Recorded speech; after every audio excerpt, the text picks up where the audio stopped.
Continuando con la materia de cirugía, con la parte de traumatología, vamos a ver ahora el tema 22, lo que es la fractura de cadera. ¿Qué vendría a ser una fractura de cadera? Vendría a ser esa lesión esa solución de continuidad a nivel del fémur proximal, ¿no? Ya sea por un accidente de alta energía o un accidente de baja energía. Generalmente los más afectados son los ancianos mayores de 60 años y de igual manera las mujeres. Las mujeres por el mismo hecho anatómico de una pelvis más ancha, por la actividad física disminuida en comparación con los varones y la osteoporosis temprana que presentan ellas. En la anamnesis también es importante destacar algunos otros aspectos, como saber si la madre del paciente o la paciente tiene antecedentes de fractura de cadera, ¿no? Si el paciente tiene antecedentes de una fractura de cadera previa en él mismo, antecedentes de tabaquismo, los índices de masa corporal bajos, menor a 18.5, y algunas enfermedades de equilibrio que hayan predispuesto una caída. De manera general, como vemos en la imagen inferior, las fracturas de cadera se clasifican en intracapsulares y extracapsulares, ¿no? Dentro de las intracapsulares tenemos la subcapital, aquí es el trazo de fractura, la transcervical, en la parte media del cuello anatómico, del cuello femoral, y la basicervical en la base del cuello. Esas son las intracapsulares. Las extracapsulares tenemos lo que es la fractura intertrocanterea entre ambos trocánteres y la fractura subtrocanterea por debajo de los trocánteres, ¿no? Vale destacar que dentro de las fracturas intracapsulares tenemos una clasificación, la clasificación de Garden, dependiendo si la fractura está desplazada o no está desplazada. Por ejemplo, en la fractura de Garden tipo 1 tenemos que es una fractura incompleta no desplazada. En la fractura intracapsular Garden tipo 2 ya es una fractura completa, pero de igual manera no está desplazada. Luego tenemos la clasificación de Garden tipo 3, donde ya hay una fractura de cuello femoral desplazada, pero parcialmente.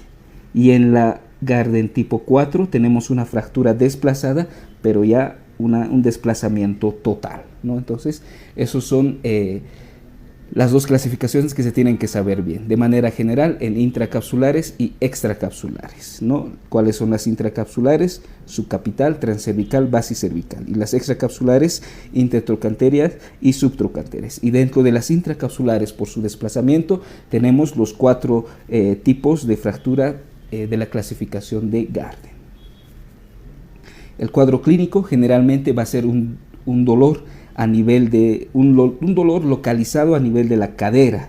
Generalmente esto sucede en la región de la ingle, ¿no? Lo que va a limitar los movimientos de este paciente. Generalmente no se pueden poner de pie ni deambular.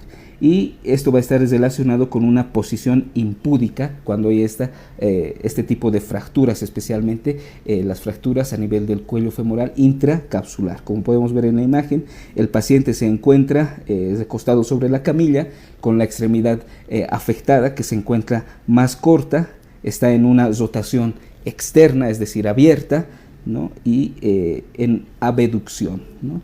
Vean cómo el reborde externo del pie choca totalmente con lo que es la camilla donde se encuentra el paciente. Es una posición impúdica o abierta, ¿no? Muchas veces, si esta posición impúdica y el dolor que mencionamos se acompaña de una equimosis a nivel del trocánter mayor, lo más probable es que sea una fractura extracapsular, ¿no? Y esa equimosis en trocánter mayor representa el lugar del impacto. El diagnóstico se hace mediante lo que es el cuadro clínico y las radiografías respectivas. Vamos a pasar.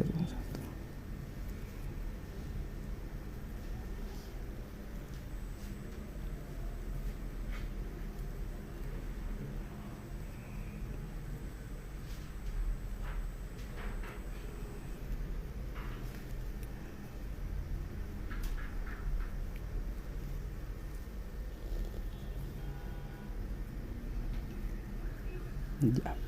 Les decía que el diagnóstico se hace mediante la clínica y las radiografías respectivas, ¿no? Las radiografías generalmente en anteroposterior de pelvis o en anteroposterior de la cadera afectada, y también se pueden utilizar proyecciones oblicuas, ¿no? Si el trazo de las fracturas es muy complejo, generalmente se prefiere lo que es la TAC, ¿no? Vemos aquí en esta imagen cómo hay una fractura del cuello femoral en la parte derecha, ¿no? Es una fractura intracapsular. Generalmente por el trazo de fractura es una basicervical, ¿no? Bueno, los diagnósticos diferenciales a tener en cuenta vendrían a ser la luxación coxofemoral, la fractura luxación central de la cadera y la fractura de las ramas isquiopubianas, que merecen ser diferenciadas. Complicaciones. Una de las principales complicaciones de este tipo de fracturas, de las fracturas de caderas de fémur proximal, es la necrosis isquémica de la cabeza femoral, ¿no? Como vemos aquí en la imagen, ¿no? Hay vasos endostales y corticales que pasan por la región del cuello femoral, ¿no? Y al haber una fractura de este cuello se compromete esta vascularización, que ya de manera general es precaria para la cabeza, y si se compromete más una fractura, pues tiene riesgo de necrosis isquémica de esta cabeza femoral. Bueno, esto hablando especialmente de las fracturas intracapsulares, ¿no? Entonces, intracapsulares, necrosis isquémica de la cabeza femoral. Bueno, ¿y qué podemos decir de las fracturas trocanterias, que vendrían a ser ya extracapsulares?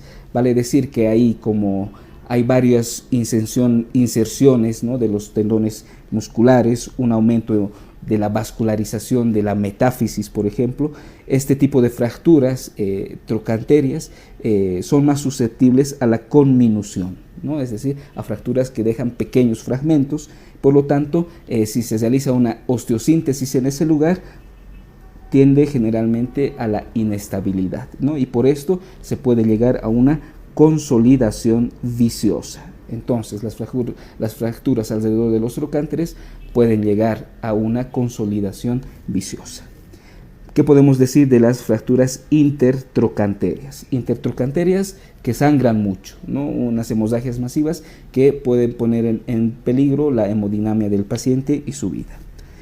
Luego, las fracturas subtrocanterias, ¿no?, necesitan un mecanismo de alta energía para producirse, y son un lugar frecuente donde se encuentran las fracturas patológicas. Por ejemplo, las fracturas que se deben a una neoplasia ósea, generalmente estas son las que se denominan fracturas patológicas y se pueden encontrar a nivel del subtrocánter.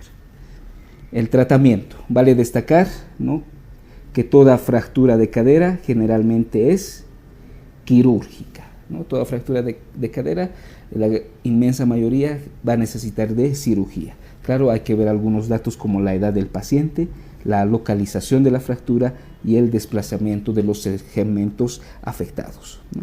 Si el paciente es joven, ¿no?, vamos a tomar de promedio una edad de 60 años en nuestro medio, generalmente siempre se buscará en primer lugar la osteosíntesis de la fractura.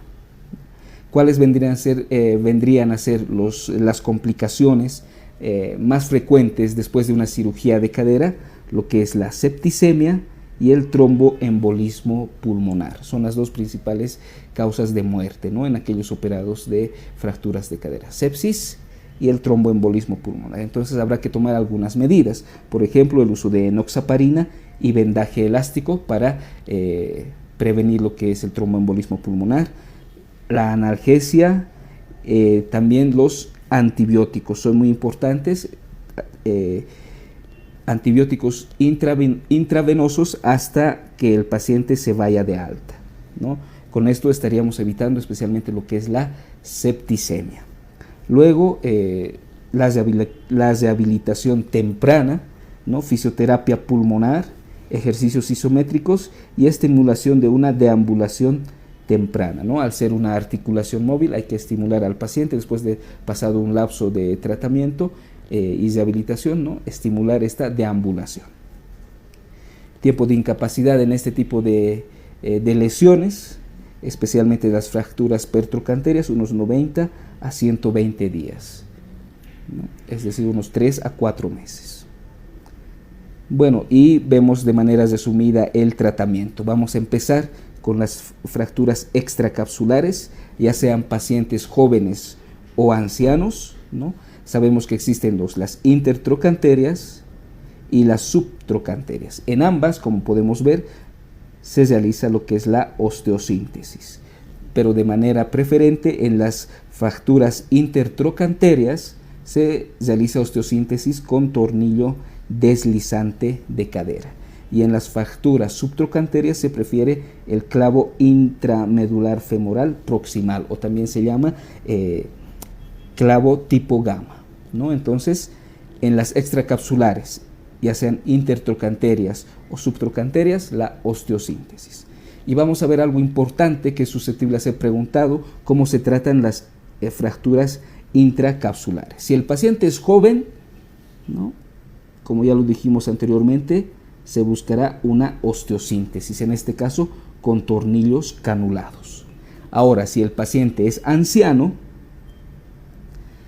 hay que ver la clasificación de Garden, puesto que en Garden tipo 1 y Garden tipo 2, si recordamos, son fracturas que no están todavía desplazadas.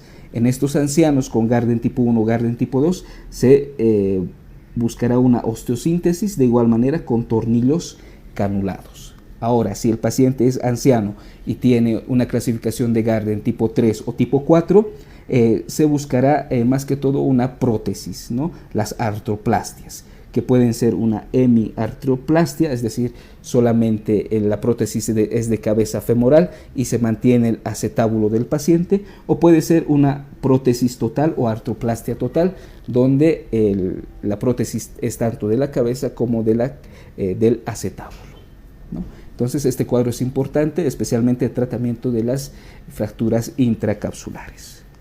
Con esto habríamos terminado lo que es este resumen de este tema y espero les ayude en su estudio.